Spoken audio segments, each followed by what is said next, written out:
Let's not talk about banana skin bacon this time. Okay, you're saving it for a... Well, I haven't. You want to devote a larger segment to No, it? it's just that I haven't even read the recipe. Oh, okay. I think it would be more... We'd be able to maybe get more out of it if I had at least clicked on the recipe. Yeah, that's fair. And then the sweet potato, I think, was Amy Sedaris liking a pic that was on... What was the Instagram called that we now follow? So it's the sexual _ vegetable. There's some authorship confusion on this post for me, actually. Here's the reason. So the sexual _ vegetable is an Instagram account that we couldn't recommend more highly, where they post vegetables that look like penises and buttholes and vaginas and all of life's great pleasures. And some of them are really pretty photorealistic. Some of them are cheap, like they have the Peter Pepper the picture of one, and that, of course, just looks like that in its archetypal form. But some of these other ones, boy, there's that pumpkin they've got that is cracked up the side that, like, it could not look more like it has labia. There's a lot of real delights. But one of their pictures is a big old sweet potato that looks like a very girthy dick and balls. Looks like they posted it on September 10th, 2019. And Amy Sedaris, being an aging person as we are, looks like she The thing is, Instagram, you can't like retweet. So she had to also post that picture. In fact, okay. Well, the sexual vegetable may not be, I mean, it probably is not original content, right? It's a roundup of all vegetables that kind of look like dicks and whatnot. It is, and I've got to say, I submitted our tomatillo with the dick and balls and butthole to them, and they've not posted it. And I've got to say, it's probably in the 30th percentile of... Yeah, it seems like they're choosing really the cream of the cream crop. of the crop, but I think it fits in.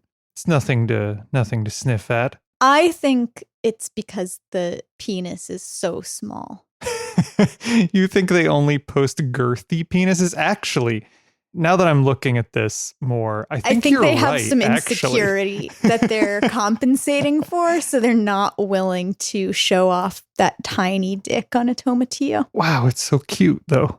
But anyway, I guess Amy Sedaris also posted this picture.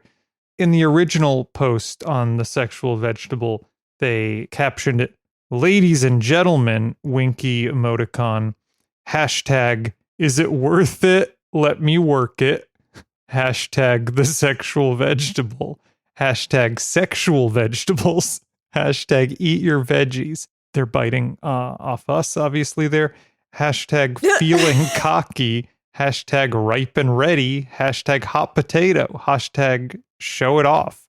Hashtag Zam. Zam? Damn, but with a Z. Hashtag Zaddy. Zaddy. Hashtag work. Hashtag it. Okay, I see. So the Zam and Zaddy go together. I guess so. And then Amy Sedaris, I guess 2 years later, posted this picture. Also posted all of those hashtags. Okay, cool. Fascinating. Well, I have to admit, I don't know how to use Instagram, so I really can't blame her. I think she was trying to be faithful to the original post, but I don't know, it came off like it was her sweet potato, I think. It's hard.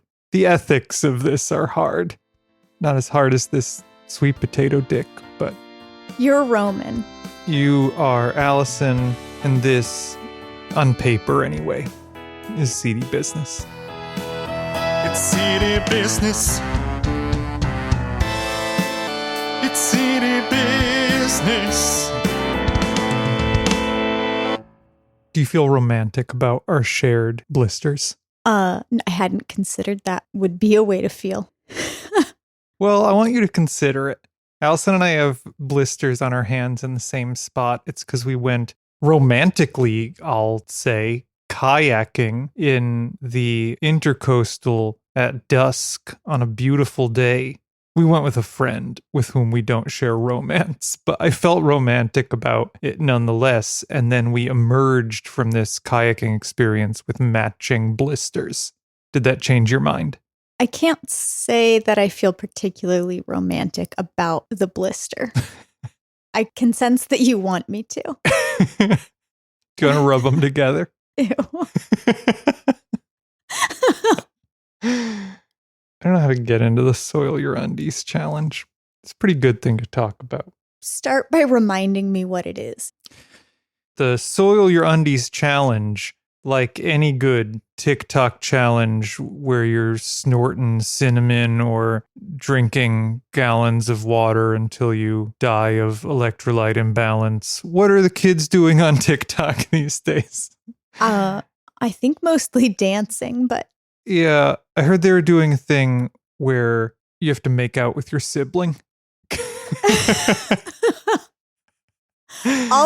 Someone told me that was a fad right now. Okay, well, I think that it's very common for old people to say X is happening on Y social media platform, and it'll I've be never something seen like, it, but yeah, children people are are engaging saying. in murder rituals or whatever. they're doing it the is. rainbow lipstick blowjob thing, right? That was the panic of our youth. I don't even remember that. Somehow parents got the idea, and I believe this was true nationally, that you had to worry that kids were engaging in promiscuous blowjobbing. Well, they definitely were. Well, sure, but not in the following stupid way, which is that you wear a color of lipstick and then see how far down on a dick you can get your ring of lipstick. Okay, so this is a sport that you're describing. Yeah, but this was like a I've never 90s heard of parental this. Wow, panic. Amazing. Anyway, I assume it's happening on TikTok also. The Soil Your Undies challenge is where they invite you to, if you are a gardener or a farmer, to plant a pair of cotton underwear about 3 inches deep into your soil, wait a month or two, and then dig it up and see how good the microbes in your soil are at decomposing the cotton underwear. And then you can send it to them and they'll post it. They'll post your hot underwear pics. And it's a challenge that like you do better than others if your underwear is more fucked Broken up. down, Yeah, sure. more broken down. Well, I mean, I've composted old clothes before, and you do have to go back in and get the elastic out later. Yeah, the elastic obviously won't. Here's the promo. I heard about this because it's the rage in Australia at the moment. I believe it started in Oregon. Here's the Soil Conservation Council of Canada's Soil Your Undies challenge video. Isn't like playing in the dirt. The Soil Conservation Council of Canada does, and we're digging in for National Soil Conservation Week. Anyone can take part. All you need is a new pair of white 100% cotton underwear. Why do they have to be white? Why do they have to be new? I'm furious that they're encouraging you to consume new underwear instead of dispose of worn out underwear. Waistband showing and mark the place with a flag so you can find it again. Leave the underwear buried for about 2 months. Dig it up carefully and wash it in a bucket of water to remove the soil. If there's not much left of the underwear, right on. You have good biological activity. Bacteria, worms, and other critters that live in healthy soils. Biological activity is one indication of healthy soil. Healthy soils support sustainable food production, enhanced biodiversity, and cleaner air and water for present and future generations. Wow, I feel so mad. So dig in and share your experiences with us and your social networks using hashtag #SoilYourUndies.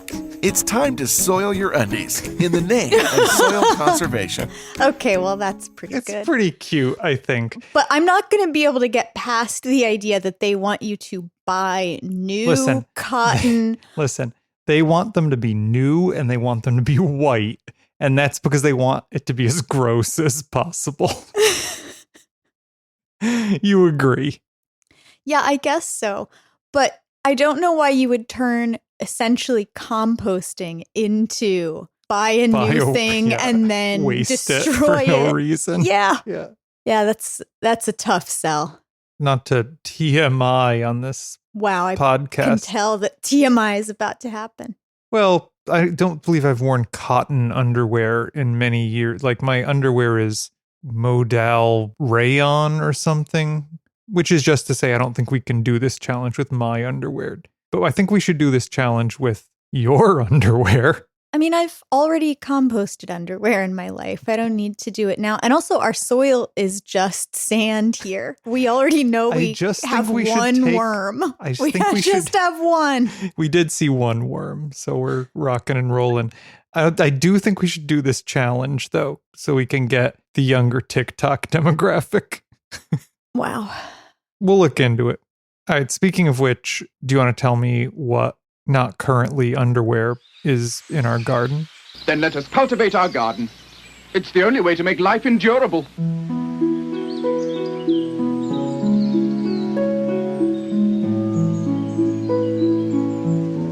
What's in the garden?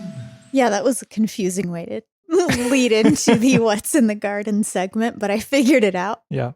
The garden's going well. We've got... I know, I can't believe it. I don't want to jinx it. I know. Well, let's see if any of this stuff makes it to harvest. But we've got a really great looking cantaloupe vine that is flowering, and I'm really excited about that. Yeah, that's in the front in the big tub along with a ton of basil. A ton of basil and a new cherry tomato plant. And I think that's all that tub is going to... That's the yellow pear cherry tomato. That's right. Yeah. And I think we'll just stick with that for the next several months and see what we get. I'm still pulling cucamelon vines out. I keep seeing them. Sure. But it looks like we might get actual honest to God melons. I really hope so. I actually planted a melon in that same planter last year and we never got any fruit. Yeah. We got a lot of flowers right now. And then we have the arugula has taken off in the backyard. You know, the greens are doing well. The sweet potato vines look like they're growing. I never fully removed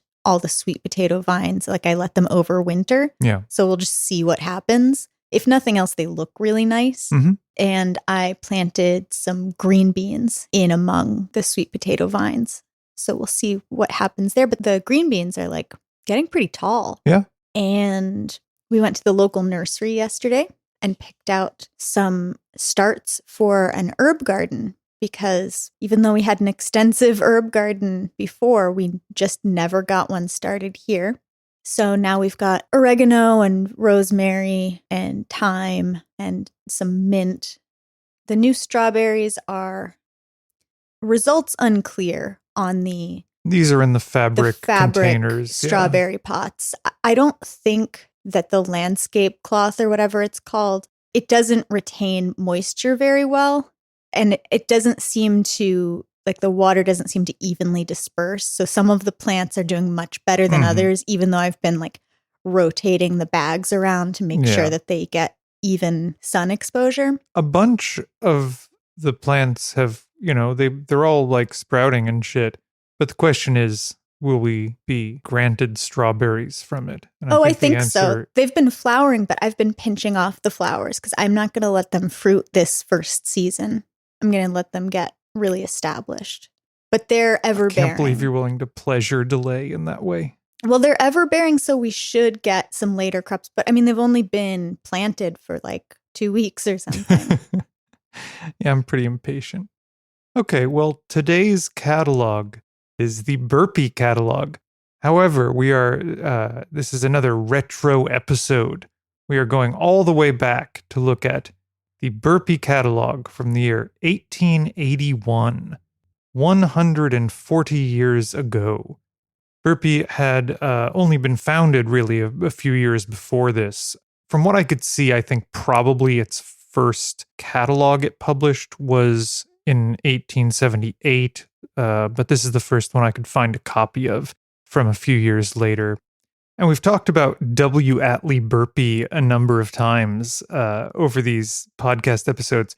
But one thing I didn't realize until I looked into it was that, so he founded this company in 1876. It was originally a poultry business. And you can tell that, you know, on the cover of this, there is a chicken prominently displayed. And actually, There is a huge section of this catalog devoted to poultry also, which I thought we could read some of those descriptions for the seedy short for next week, actually. Great. Yeah, in 1876, he founded this poultry business when he was 18 years old. I should note that his mother lent him $1,000 to start a poultry business. This is $1,000 in 1876. I actually just looked it up. What can you tell me? Well, in today's money, Yeah. adjusted for inflation, it's about $25,000. Sure.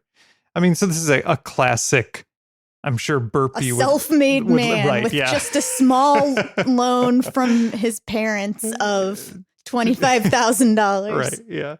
Really bootstrapped himself right up. Did it on his own, self-made man. But he expanded into mail order seeds a year or two after that, and began publishing this catalog.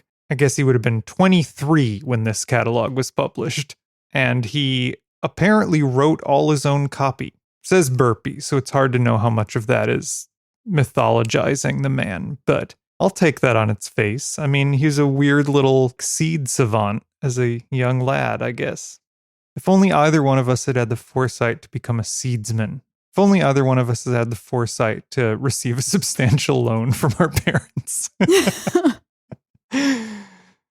Yeah, so Burpee, of course, has developed some very famous varieties over the years. Their first one of note was the Surehead cabbage, which right out the gate in 1877 became a hit. They developed the stringless green pod bean in 1884. One of their most famous ones was the golden bantam corn, which is the first yellow sweet corn, which they first listed in 1902. There's the Ford Hook Bush lima bean in 1907, a tomato we have talked about before, but their Big Boy tomato hybrid in 1949 was a hit. And also the Ruby Queen hybrid sweet corn with deep red kernels is one of their more recent hits from 1998. There's also one that I'm pretty excited about that I didn't realize that they had innovated, but we'll talk about that one later. You know, this is the world's largest home garden seed and plant company. They have a long and storied history. You know, there's a million stories in their corporate history that I could pull out, but two quick things I wanted to touch on. One is that in 1959, shortly after they had bred the first ever marigold hybrid, the CEO at that point, David Burpee, registered himself as a lobbyist in D.C. and petitioned for a resolution designating the marigold as the U.S. national flower. So they were pretty savvy on the business end from the outset, lobbying the government to enshrine in honor and to drape with the flag one of their primary money-making products. Wait, so that's our national flower? I don't know if that's still true. Let's see. No, in 1986, Reagan signed legislation making the rose the national flower. Wow, of course Reagan would do They that. fucking ruined that. Yeah, that scans. Marigolds are for pores. Yeah. But I guess David Burpee partnered with the senator from Illinois, Everett Dirksen of Illinois, who in 1967 delivered a speech to the Senate floor noting that the marigold's, quote, robustness reflects the hardihood and character of the generations who pioneered and built this land into a great nation. Actually, I just looked this up, and the marigold was never... So the marigold and the rose were rivals, I guess. And there was like 20 years of debate on this Oh, before wow. it was ultimately decided by Reagan. The marigold, of course, is native to the Americas, so it makes a better choice on those grounds. But I guess the debate Well, was... you want the flower of the colonizer for sure. Exactly, You don't want yeah. a native plant to be your national symbol in any way. Right. The other real revelation to me in reading Burpee's corporate history was that in 2004, they, quote, partnered with the Department of Homeland Security Okay, off to a good start. Promising. to provide 5,000 pounds of seeds to Iraqi farmers. And I don't know exactly what they mean by that, but it looks like they got in the contractor cash grab. Yeah, You for know. sure. There's no type of business that can't somehow get a military contract. Yeah. I mean, we all know that Burpee is the Blackwater of seed companies, I think. So, yeah, they have a storied history. What do you think of this catalog? Well, I like, first of all, that whatever source you got it from warns us not to assume that its content reflects current scientific knowledge. So I appreciate that. I've been downloading a lot of like really old scientific monographs lately, and they never come with that disclaimer. So the cover of this, Burpee's Farm Annual 1881 Garden, Farm, and Flower Seeds and Blooded Stock, that being their poultry. Do they also sell sheep? Because there's a picture of a sheep. Will the sheep have blood? Do you think that's how they decided what animals to sell? Yeah, I mean, turning to the end of this, it looks like they will sell you hogs, they will sell you sheep, they will sell you poultry. Got it. And maybe shepherd dogs also. Will they ship these to you? I don't understand. Wow. But in any case, what do you think about their cover here and their general design choices? I don't know. I mean, I think it looks fine. Hmm. Perfectly nice. I don't know. It's a little farm scene. Someone is plowing behind a horse, and then it's framed with corn in tassel, bundles of collected crops, of harvested crops, and then these little head and shoulders portraits of a sheep and a chicken. They look like Muppets to me in those pictures for some They reason. do. They do have kind of a Muppet, like all those chickens in the Muppets. Yeah, the sexy chickens that Gonzo Why does Gonzo love chickens? He's poly with chickens. I understand that that's the case, but he likes them because his nose is like a beak. I'm trying to figure out what is the logic behind Gonzo is particularly attracted to chickens. I think that chickens are like rubber chickens and shit they're a comedy animal. They would be around the Muppets as an element of show business. So it might just be a crime of opportunity for him. I'm sorry, you think that live chickens and rubber chickens are equivalent in terms of comedic value? They're essentially interchangeable? I think that... Have you ever seen Fozzie say waka waka and then wave a live chicken? I think that some of Gonzo's chickens play the role of a rubber chicken in the Muppets production. They're actors, don't forget. Wow, you're very skeptical of this. Well, I'm just stunned by... I can't deal with this today. Well, I'm trying to... Who does the hair and makeup for the chickens to make them look like rubber chickens? Which Muppet's job is that? Is that what Beaker does? Is Beaker in hair and makeup or what? Wow, maybe. He probably understands the new techniques and innovations in chemical hairstyling. Anyway, do you have a better explanation for why Gonzo's horny for chickens? I said it. It's because his nose looks like a beak, and so he feels an affinity for birds. Okay. I thought the thing is, the chickens are sort of groupies in the Muppets also. Well, I think there's a named chicken who's supposed to be his primary partner. Lover. Yeah. Interesting. Camilla. Yeah, that's right. Camilla. But she's part of a flock. Right. And all of them are blooded stock, let's be clear. Including Gonzo himself is blooded stock. One cool thing about this catalog is that, and you can see this for the first time on page 3 here, they're advertising their Cuban Queen watermelon, and they have an image of it, and underneath that image it says, an exact copy from a photograph of the melon. I guess Burpee, as I understand it, was the first company to use engravings from photographs in their catalog, and I believe this is also the first year that they did it. So there are actually quite a few images in this catalog. I mean, quite a few for an 1881 catalog.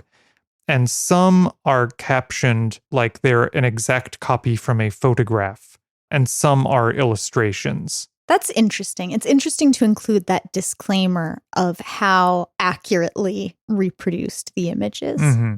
Yeah, there's one they have a sectional view of a hybrid squash that is engraved from a photograph that is very interesting. I mean, these are engravings from photographs, so I don't know what they exactly bring to the table beyond what are otherwise very well done illustrations. But I guess it inspires confidence in a buyer. Yeah, I think that's the idea, is that photographs represent reality in a way that an image can't. An image drawn image by hand does not, which I would dispute. I dispute that also, place. Yeah. But I think that's the implication. And so by copying a photograph exactly onto a plate, you have given the consumer more confidence that what they get, they should expect it to look like that. Sure. I mean, there's a philosophical conversation to be had about how photographs lie to us as well, I guess. But well, have you been on Instagram? Yeah. I mean, I guess the comparable, if this were a catalog from nowadays saying, and there was a caption saying, we didn't put a filter on this one. Yeah, basically. Basically, you know that. what? I wonder, some of those sexy vegetables we saw, I wonder how many of those have a little... Ooh, wow. Yeah, I don't know. Little face tune. Especially the ones with all that big dick energy. Maybe they did some stretching in post to get such good looking dicks. To get them so voluptuous, yeah. On page 10, there's a Champlain potato, and that one is captioned, the image of that is captioned, "The above illustration was accurately drawn from a specimen of the Champlain." So, a lot of them, of these images of the plants don't have a caption, and I assume that means they're drawn. But this one has a caption noting that it was accurately drawn from a person who was looking at the potato. So that's sort of an in-between level of authenticity. Yeah, and then are some of the images not described at all? Yeah. Okay, so those are just I'm assuming an artist's rendering. Right. Which I'm sure they would do from life anyway. You think so, but I'm not sure why that one got an extra note. But in any case, I'm looking at a catalog from 1881 from a company that's only been in business for 3 years. And I think the production value of this catalog is incredible. And I'm amazed by how many images there are. Yeah, and I mean, it's fully look. illustrated, really. I mean, it's not like every single seed has a picture, but there are pictures on most pages and usually several pictures. Yeah, for sure. Do you want to read the description of the Cuban Queen watermelon on page 3 there? This is in their Novelties and Specialties in Vegetable Seeds for 1881. I think this is their section of new and novel introductions. It's characterized as the 82-pound Cuban Queen watermelon. And these are lengthier descriptions, which is also a treat, I think, in older catalogs. This magnificent new melon is a recent introduction from the West Indies and is certainly the largest and finest variety in the world. Our crop, growing for seed the past season, was the wonder and admiration of all beholders. Many experienced growers remarking that they never before saw such large, fine melons, nor any so thickly covering the ground. The above illustration, engraved from a photograph, gives a fair idea of their form, size, and markings, but fails adequately to depict their great beauty. The skin is beautifully striped, dark and light green, of the latter there being 2 shades agreeably diversified. Their flesh is bright red, remarkably solid, peculiarly luscious, crisp, and sugary. Mm-hmm. In delicious flavor, it surpasses the celebrated icing, which has heretofore been considered par excellence in this important quality, but which does not grow large enough to suit our market gardeners. They are wonderfully solid and the very best keepers, excellent to ship to distant markets, although their rind is unusually thin, being scarcely more than 1/2 inch thick on a melon of enormous size. A Cuban queen, the size of a 45-pound melon of some other variety, will weigh from 60 to 65 pounds. So very much heavier and more solid are they. They are enormously productive, yielding heavier crops than any other variety we have ever grown. The vines are very strong, healthy, and vigorous in growth.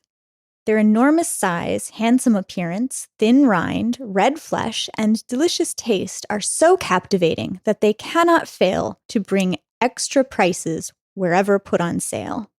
We could give affidavits from growers to whom we supplied seed for trial of the good qualities of this new melon, but so confident are we that it will everywhere prove, as with us, the best watermelon grown, that we send it out solely upon our own recommendation.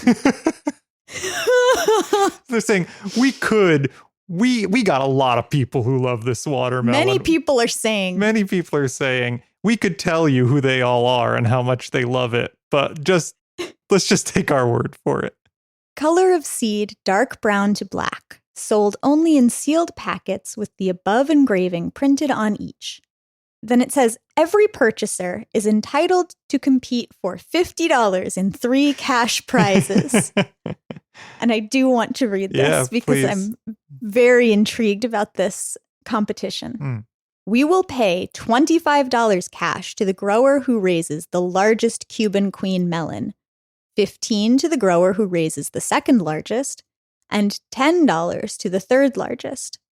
All reports to be sent to us by October 15th, 1881, and November 1st, the cash will be forwarded to the fortunate prize takers. Each report must be signed by 3 witnesses or sworn to. We reserve the right to order the prize-winning melons shipped to us at our expense for exhibition. Let all enter into this competition determined to win and see how large the Cuban queen can be grown. Yeah, I mean, it's fascinating that, of course, you can't send them a picture of your prize watermelon because that's not an option. You have to get 3 people to look at it. Or swear to it. Well, it's an easy $25, but then by entering this, you give up your ownership rights over it because they can, if they decide to, they can come and get it from you. Yeah, you have to send it to them. You have to send it to them. What do you think, they make a point of saying that a Cuban queen the size of a 45-pound melon of some other variety will weigh from 60 to 65 pounds. So a melon of the same volume will have less mass than this Cuban queen watermelon does. Why is that? What do you think the extra weight? Is it wetter? Well, so empty space has been bred out of watermelons. Right. I remember looking at old pictures of watermelons and thinking how absolutely shitty they look. Yeah. So, I mean, it might be the case that it's harder to get a big melon without some of those empty spaces. And this particular variety grows, solid all the way through. Sure. Even at large sizes. But it might also be that it accumulates more sugar or something. I'm not entirely sure what we're supposed to. Yeah, I mean, certainly the heaviest thing that is inside of the watermelon is the water. Yeah. So, but if you could pack more sugar in there. That's the only other thing I can think of besides empty space. This, I just looked this up. It's also called Dixie Queen, which I think we've encountered as a name for this before. They probably stopped calling it the Cuban Queen as a political messaging, and then they claimed it as from Dixie instead. A much less respectable place than Cuba, I'll just throw in there. All right, well, I actually wanted to read the description of the Burpee surehead cabbage on page 6, which I mentioned earlier was their first early success in cultivating their own variety of something. The image of the Burpee surehead cabbage they provide looks to be an illustration, but maybe uniquely among these illustrations, on the cabbage itself, it says Burpee surehead, as though they are watermarked. Yeah, they're very protective of their copyright over this image, I think. The description reads, this variety, first sent out 4 years ago, is a hybrid of the flat Dutch and drumhead, It is the very best cabbage for main crop. It is all head, and always sure to head, even where other varieties fail. The heads are remarkably uniform, very hard, firm, and fine in texture, and weigh from 10 to 15 pounds each. That seems like a heavy cabbage, right? Yeah, I think that's big cabbage. It is very sweet flavored, has scarcely any loose leaves, keeps well, is good for shipping, and is just the variety and quality to suit market gardeners, farmers, and all lovers of good cabbage. Plant it! Exclamation point? Is that what I'm seeing? All caps, plant it! Exclamation point. Be sure of securing the genuine seed by ordering from headquarters. Then they say, below we publish a few unsolicited letters from growers, which give pleasing testimony to the value of Burpee Surehead cabbage. J.P. Wingate from Hampton, New Hampshire writes, the seeds I received from you were first class. The Surehead cabbage beats anything I ever saw for heading. I had some very fine Bayview melons. Seth E. Fish from Monmouth, Kennebec County, Maine writes, W. Atlee Burpee and Company. The cabbage, Surehead, I had of you is the finest sight on my farm, and I pride myself to have all nice things, as I am a seedsman and florist. Bayview melons are also splendid. R.M. Thomas of Sherman, Texas writes, W. Atlee Burpee and Company. I would say that the Surehead cabbage, in spite of the very hot weather we have had this summer, made good-sized, well-shaped heads about as early as Winnigstad. W. Clune from Kokomo, Indiana writes, W. Atlee Burpee and Company. I would say the Surehead cabbage exceeds anything I ever saw in the cabbage line. Out of some 400 plants, not one failed to make a fine, solid head. The ivory wax bean was fully up to your description. J.W. Blair of Slippery Rock, Pennsylvania writes, W. Atlee Burpee and Company, the Surehead cabbage was the best I ever raised. If I live, I will order seeds of you next spring, as I have never... God, this syntax. This sentence reads, If I live, I will order seeds of you next spring, as I never had garden seeds prove so good. If I live is such a stunning... Like it's an expression like, as I live and breathe. Right? Do you think? Or is he saying, if I make it through the winter? Yeah, that's what I think. So you're saying what this person, what J.W. Blair of Slippery Rock, Pennsylvania is saying is, I understand in 1881 that life is tenuous. Any moment could be any of our lasts because of how we don't know how to cure all of our diseases yet. So if I live, I'll order these seeds of you. Yeah, I think that's what he's saying. Anyway, a lot of first-hand accounts of how well the Burpee Surehead cabbage did. Incidentally, I don't know, they printed a ton of those first-hand accounts, which really draws stark contrast with the Cuban Queen watermelon description where they say, we could tell you what other folks are saying, but we won't. If you think about it, it makes our case even stronger. Yeah. You want to read another description from this opening novelties section? These are like the ones they're really advertising. Alpha tomato. This tomato, tested side by side with many other varieties, proved decidedly ahead of all in ripening. From seed sown in hotbed April 12th, they ripened fruit July 16th, only 94 days. Seed planted in the open ground June 15th matured fruit in 84 days with no rain in August. They are enormously productive and the largest part of the crop coming early. 130 bushels were picked from 320 plants in field culture before September 1st, 75 bushels of them before August 10th. They are of fine form, generally smooth, of bright red color, and ripen uniformly all over. In quality, they are superior to other extra early varieties. They keep well, and hence are specially adapted for market as well as for home use. Professor George Thurber, editor of the American Agriculturalist, says of the alpha, "It is certainly remarkably early. It is a great satisfaction to have so solid a fruit ripen up completely at the stem end. In all that is comprised in the term quality, form, color, solidity, thorough ripening, and excellent flavor, I do not see where it can be improved. Wow. It cannot be exceeded in any of these categories. I'll read the Watson seedling potato. The Watson seedling potato, together with hundreds of other varieties, was exhibited at the last two fairs of the Pennsylvania State Agricultural Society, September of 1879 and September of 1880, and won the first prize each time. This speaks for its superiority. This new and distinct variety of potato is supposed to be a seedling from the early rows, which it somewhat resembles.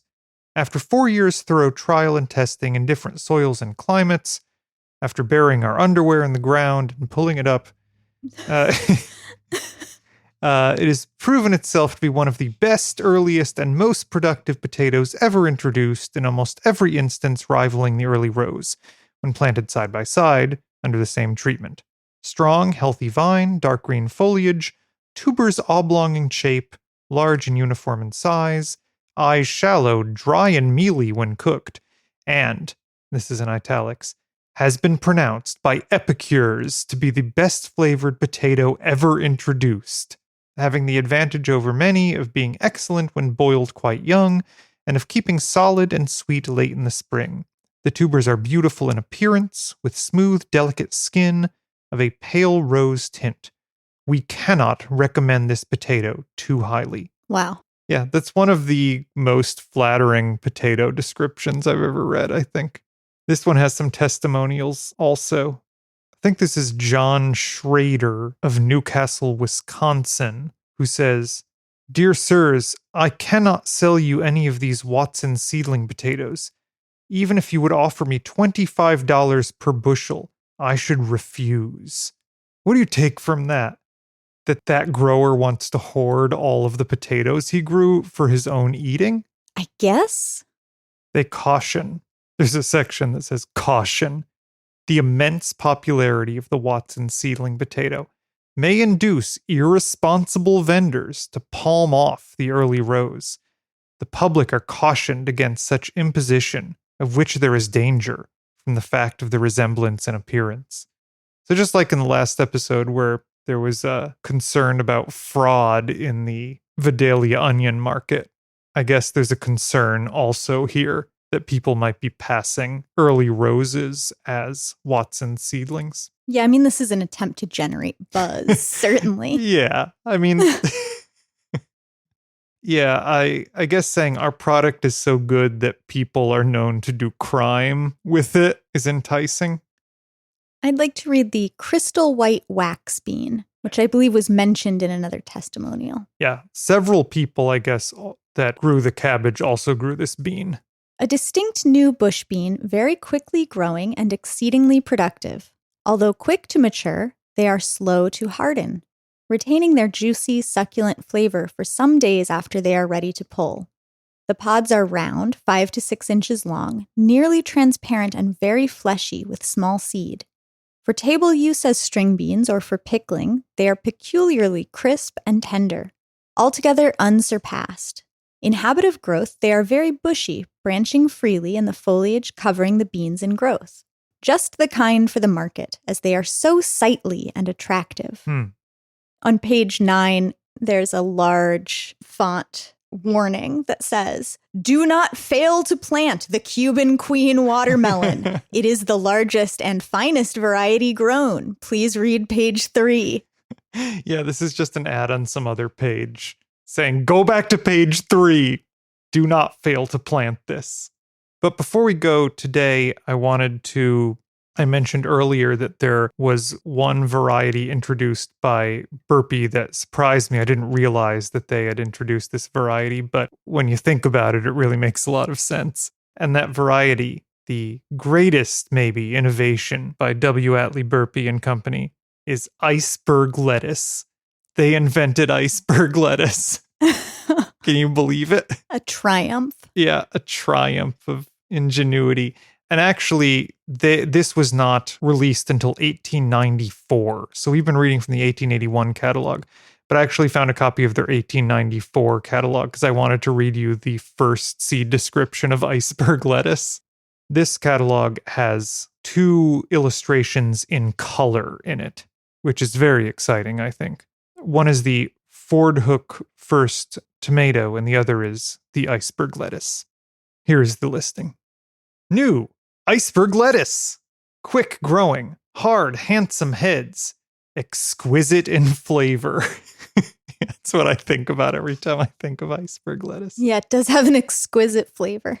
So confident were we of the superb quality of this new lettuce that last season we distributed more than 50,000 sample packs for trial among our customers, with the result that we now feel warranted in giving it a place of prominence in our colored plate. So they have one colored plate, as I mentioned. From these thorough trials throughout America, it has given pronounced satisfaction everywhere. Our colored plate is a correct reproduction of the painting made of a single head grown at Ford Hook. It will be seen that there is no handsomer or more solid cabbage lettuce in cultivation. In fact, it is strikingly beautiful.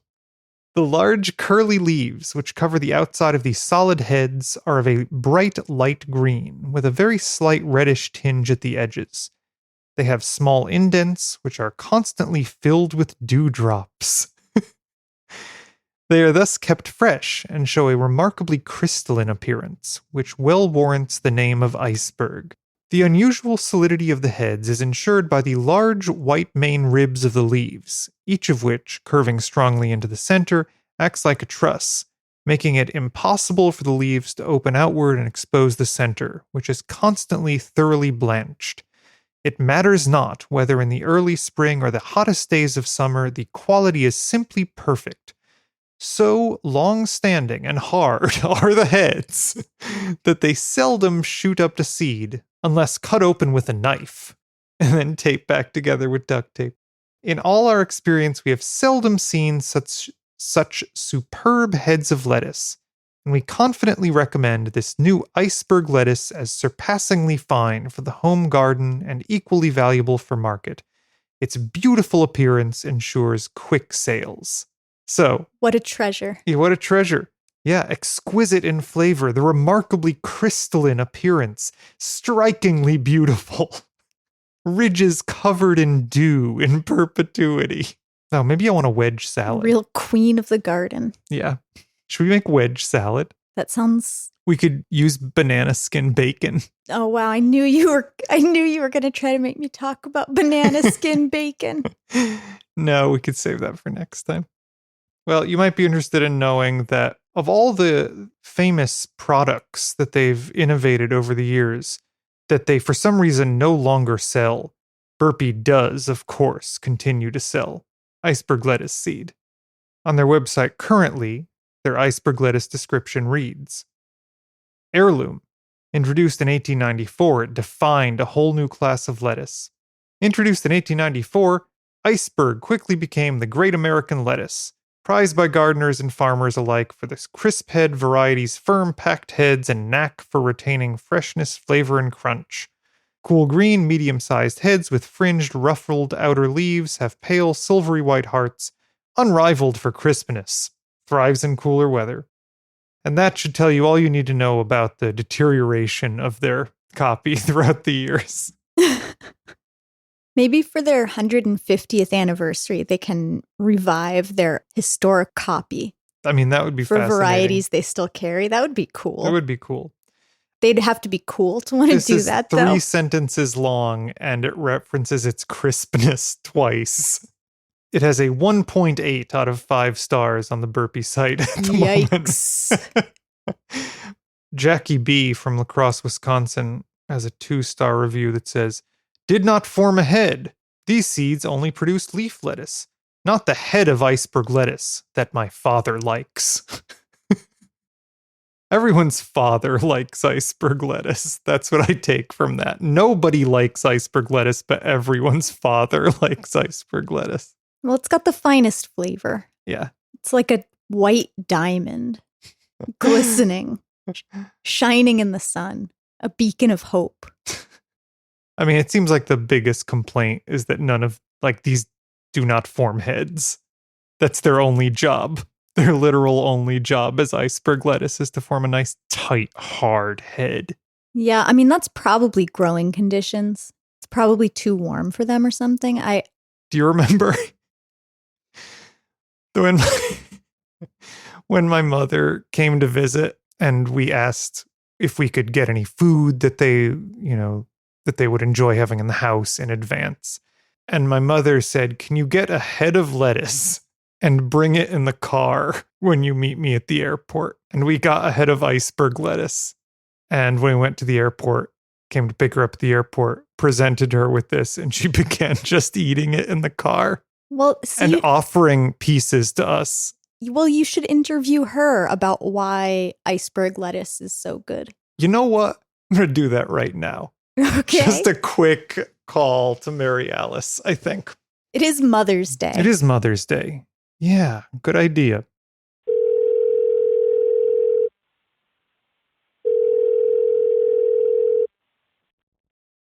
Hey, Mom. Hi, how are you? Hey, I'm okay. How are you?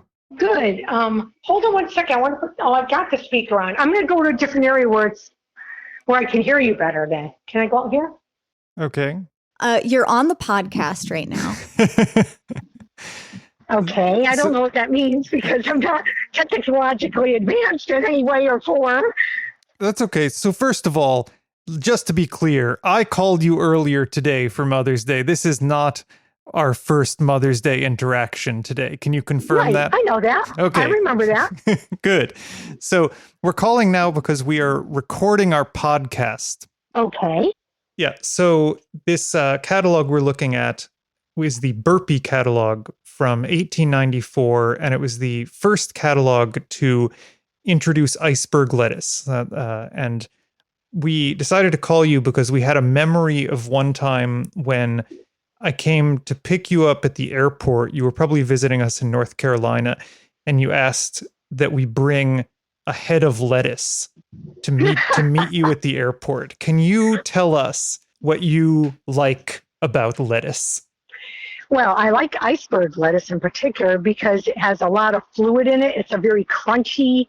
It's fun to snap into pieces. So I like the feel of holding it and breaking it in half. But I do like how it's just a very wet, kind of a wet type, and it seems more moist than some of the other lettuces. All right, got good texture. It has good texture. It's also easy to buy. It's something very popular in New England.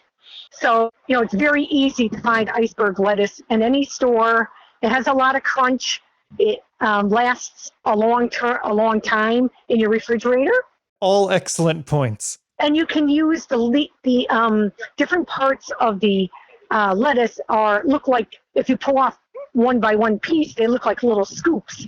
So you can serve another vegetable, like another cold vegetable, inside the lettuce scoop. So that looks like makes it look like kind of ornamental and fancies up the food that you're giving to your guests. Wow, I love it. This is a perspective that we could not have possibly come to ourselves, I think. Well, it hit all of the major points, I think, in the seed descriptions we're reading, that it's sort of wet. They describe it as being covered in dew, right? And they emphasize how crisp and crunchy it is. So that all seems in line with what the seed catalogs also want. But your idea about presenting, like using it as a sort of a serving spoon to present other foods inside of it is other fruits or vegetables. So we always kind of liked it. It has a mild flavor, so everyone seems to like the flavor of the lettuce. It's not bitter, and it's very available. In New England, being able to find it. It's probably the most popular lettuce that we have in our part of the country, I would say. I think that's probably true everywhere. Now, before we let you go, can you tell me why you wanted to eat it at the airport? I don't, how my memory is not quite perfect. I do not remember that, but I can ask Dad. No, it's fine. I'm guessing, the only thing I could guess is that it was probably a filling type product for me to eat when I was dieting. So I probably couldn't get a hold of a lot of different foods in an airport, so I made sure I had lettuce. That's what I would guess. All right. But there may be something else interesting that Papa knows. Do you want me to ask him? No, it's okay. I buy it. It can remain a mystery.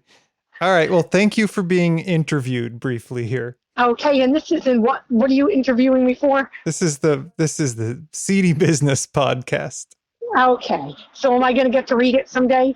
You'll get to listen to it if you'd like. Oh my God, is my voice going in there? Yeah. Well, as long as you give consent for that. Oh, well, yeah, but If you fix tell it me up I if you can't, can. then legally I'm not allowed to. No, you can, but if you could fix it up in any way to make me sound halfway decent, that's okay. You sound wonderful. You sound great. We love you. Happy Mother's Day. Happy Mother's Oh, Day. thanks. Love you. Yeah, we love you too, and I hope I hope everything else is going good for you. Okay. Oh, Thanks. okay. Thanks. Bye-bye. Yeah. Bye. Bye. Well, that was hard hitting. Yeah, that's It's really illuminating to me. Although the central question of why she needed to eat it at the airport will maybe never be answered. All right. Well, if you're so inclined, you can elect to follow us on Twitter at @seedybusiness or on Instagram at seedybusinesspod. You can email us at seedybusinesspod@gmail.com. Let us know if you want us to talk about a particular catalog. If you leave us a review on Apple Podcasts. Is that iTunes? Apple Podcasts? Apple I don't know. Podcasts. We'll be delighted to read it. Or no, I think it is all iTunes now. I don't remember which way it goes. Who can say? Who cares? We did get a request to talk about carnivorous plants at some point. Yeah, I mean, I would love to do that. Yeah. We'll have to. So we'll have to do some prep. We'll have to do some prep for that. And assuming that they are crisp, crunchy, covered in dew, and absolutely tasteless, you should eat your vegetables. We're all just doing the best we can. Speak for yourself. It's seedy business. It's seedy business. Boring talk about seeds, seedy talk between boys. Mind-numbing chatter about ovules and spores. We'll dig a ditch and moan and split the difference. It's seedy business. It's seedy business.